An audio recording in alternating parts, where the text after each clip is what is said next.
मेरे channel LFT Hindi tutorial में आपका स्वागत है। आज मैं आपको पढ़ाने जा रही हूँ कक्षा 12 की सरयू पुस्तक का पाठ 9 पैशोला की प्रतिध्वनि, जिसके कवि हैं कवि जयशंकर प्रसाद। इस पाठ को पढ़ाने से पहले मैं आपसे कहना चाहूंगी कि आपने अभी तक मेरे चैनल को सब्सक्राइब नहीं किया है तो प्लीज सब्सक्राइब कर लीजिए, ताकि मेरे आने वाले हर वीडियो का लाभ सबसे पहले आपको मिल सके। तो आइए अब हम पढ़ते हैं पाठ 9 पैशोला की प्रतिध्वनि, जिसके कवि हैं जयशंकर प्रसाद। जयशंकर प्रसाद की पैशोला की प्रतिध्वनि कविता राष्ट्र प्रेम की भावना से ओतप्रोत है। इस कविता में कवि उदयपुर की पिछोला झील के किनारे बने हुए महाराणा प्रताप के महलों और उनके झील में बने प्रतिबिंबों के माध्यम से भारतीय लोगों को पुकार पुकार कर बार बार कह रहा है कि हम आज हमारी पुरानी अस्मिता को भूलकर सो गए हैं। हमें उसे पुनः जगाना है तथा देश के पुनरुत्थान का भार उठाना है।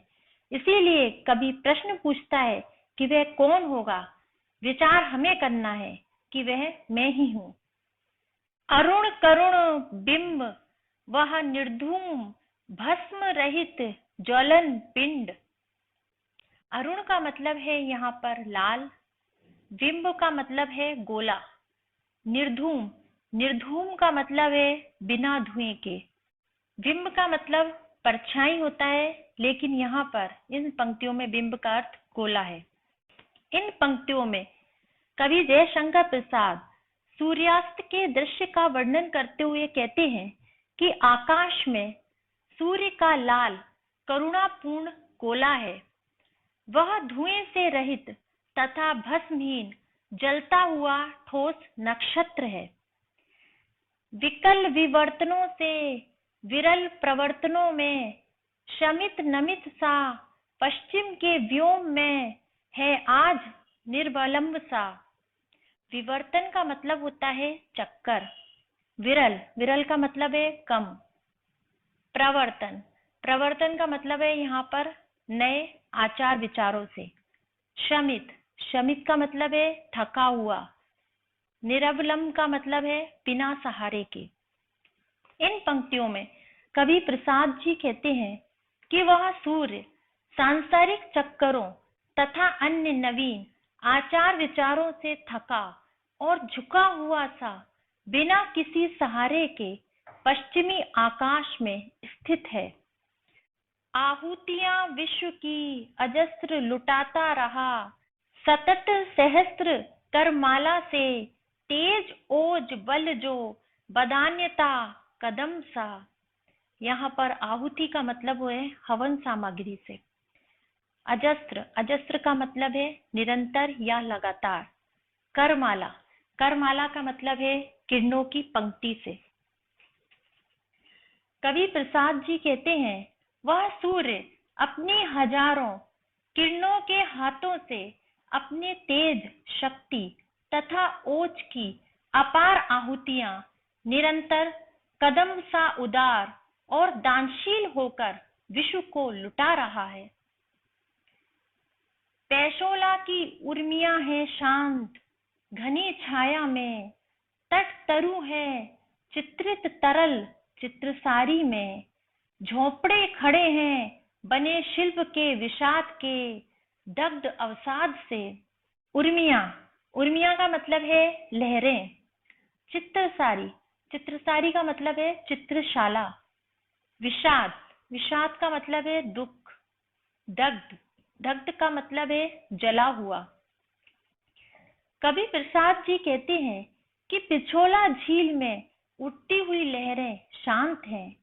वहां चारों ओर पेड़ों की घनी छाया है। झील के जल में उसके तट पर उगे हुए वृक्षों का प्रतिबिंब बन रहा है, जो चित्रों से जड़ी हुई तरल चित्रशाला जैसा लगता है। पिछोला झील के तट पर कुछ पुराने झोपड़े खड़े हैं, जो परतंत्रता रूपी दुख से झुलसे हुए और निराशा के प्रतिरूप है। धूसर जलद खंड झटक पड़े हैं, जैसे विजन अनंत में कालिमा बिखरती है संध्या के कलंक सी। दुंदुभी मृदंग तूर्य शांत सब मौन है, फिर भी पुकार सी है गूंज रही व्योम में। यहाँ पर धूसर से मतलब है धूल से सना हुआ। विजन, विजन का मतलब है निर्जन।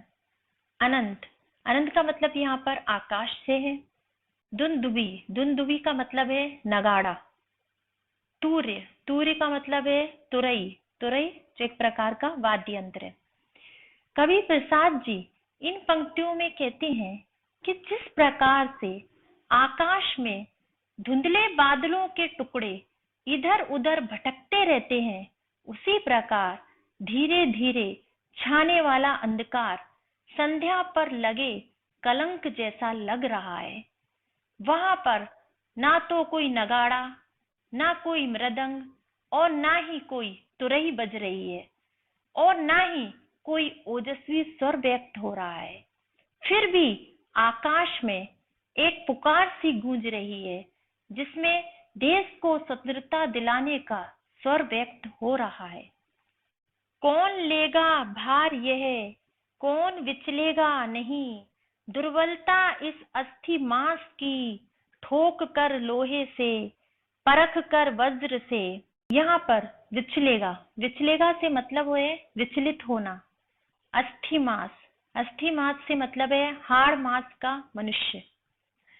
इन पंक्तियों में कवि प्रसाद जी कहते हैं कि कौन ऐसा दृढ़ संकल्प वाला होगा जो अविचलित रहकर अपने देश को स्वतंत्र कराने का उत्तरदायित्व पूरा करेगा।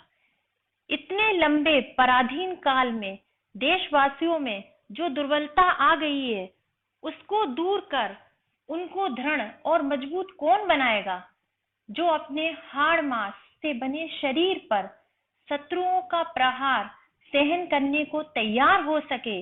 उनमें लोहे और वज्र जैसी कठोरता कौन पैदा करेगा। इस प्रकार का प्रश्न कवि जयशंकर प्रसाद कर रहे हैं।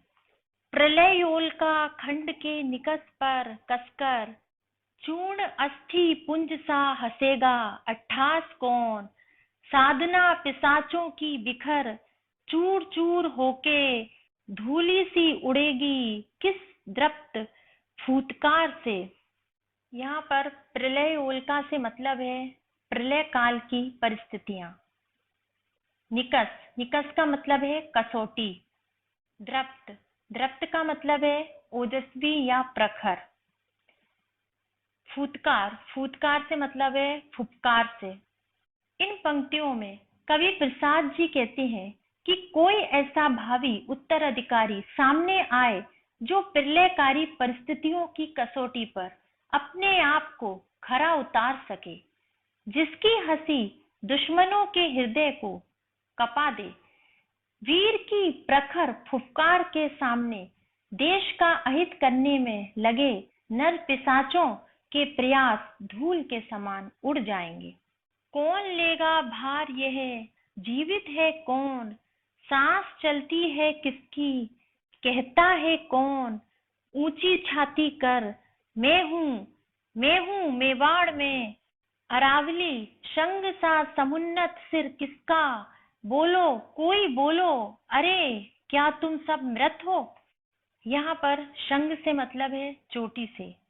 समुन्नत, समुन्नत का अर्थ है ऊंचा।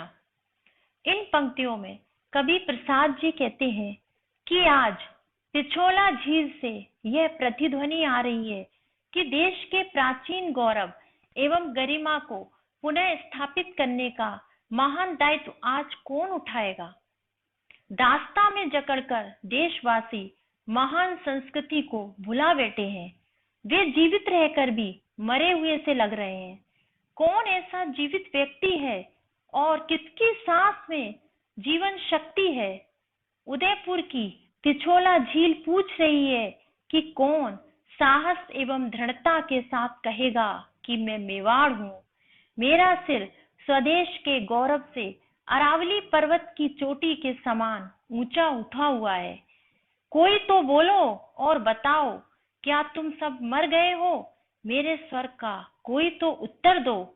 अर्थात इन पंक्तियों में कवि के कहने का तात्पर्य है कि आज हमारे देश में ओज एवं पराक्रम का बिल्कुल लोप हो गया है। इसी कारण आज हमारे देश की यह दुर्दशा हो रही है। आह, इस खेवा की कौन थामता है पतवार, ऐसे अंधड़ में अंधकार पारावार गहन नियति सा उमड़ रहा है। ज्योति रेखाहीन शुद्ध हो खींच ले चला है काल धीवर अनंत में। सांस सफरी सी अटकी है किसकी आशा में। यहाँ पर खेवा, खेवा से मतलब होता है नाव या नौका से। अंधड़, अंधड़ का मतलब है आंधी से। पारावार, पारावार का मतलब है समुद्र से। गहन नियति, गहन नियति का मतलब होता है दुर्भाग्य। काल धीवर, काल धीवर का मतलब है समय रूपी नाविक। सफरी, सफरी का मतलब है मछली से। इन पंक्तियों में कवि प्रसाद जी कहते हैं कि इस निराशापूर्ण वातावरण की आंधी में स्वदेश की नौका की पतवार को थामने वाला कोई दिखाई नहीं दे रहा है। चारों ओर निराशा और दुर्भाग्य का समुद्र उमड़ रहा है। आशा के प्रकाश की एक रेखा भी नहीं दिखाई दे रही है। समय रूपी नाविक देश की इस नौका को अज्ञान रूपी अनंत सागर में खींचे ले जा रहा है। उसकी सांस किसी जाल में फंसी हुई मछली के समान इस आशा में अटकी हुई है कि वीर पुरुष आगे आएगा, कोई वीर पुरुष आगे आएगा और स्वदेश को इस निराशा के जाल से मुक्त करवाएगा। आज भी पेशोला के तरल जल मंडलों में वही शब्द घूमता सा गूंजता विकल है, किंतु वह ध्वनि कहाँ। गौरव सी काया पड़ी माया है प्रताप की, वही मेवाड़ किंतु आज प्रतिध्वनि कहाँ। यहाँ पर जल मंडल से मतलब है झीलों में भरे पानी से। विकल, विकल का मतलब है व्याकुल। प्रतिध्वनि का मतलब है गूंज से। इन पंक्तियों में कवि प्रसाद जी कहते हैं कि उदयपुर की पिछोला झील के पानी में स्वदेश वासियों को देश में व्याप्त पराधीनता तथा उपेक्षा के प्रति सजग करने वाले शब्द आज भी घूमते से लग रहे हैं। वे शब्द आज भी पिछोला झील में गूंज रहे हैं। उनमें व्याकुलता भरी हुई है, किंतु वैसी ध्वनि आज सुनाई नहीं दे रही है। महाराणा प्रताप की गौरव रूपी काया आज भी पेशोला की झील में दिखाई दे रही है। पिछोला झील में पड़ा महाराणा प्रताप का वह प्रतिबिंब मेवाड़ के पुरातन इतिहास और गौरव का स्मरण कराता है। आज मेवाड़ वही है, किंतु किसी के मुख से महाराणा प्रताप की वह ध्वनि नहीं निकल रही है। अर्थात कवि इन पंक्तियों में कहना चाहते हैं कि देशभक्ति तथा मातृभूमि की आजादी के लिए प्राणों को न्योछावर करने वाली ओजस्वी भावना का लोप हो गया है। अब आते हैं इस पाठ के कठिन शब्दार्थ, जो आप मेरे वीडियो में से देखकर पढ़ लीजिएगा।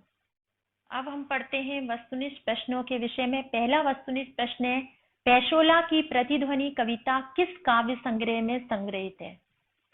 इसका उत्तर है ख नंबर का लहर काव्य संग्रह में। अगला प्रश्न है, कवि ने पेशोला किसे कहा है। इसका उत्तर है घ नंबर का पिछोला झील को। अगला प्रश्न है, कविता में गहन नियति सा किसके लिए प्रयुक्त हुआ है। इसका उत्तर है ख नंबर का दुर्भाग्य के लिए। अब आते हैं अति लघुत्तरात्मक प्रश्न।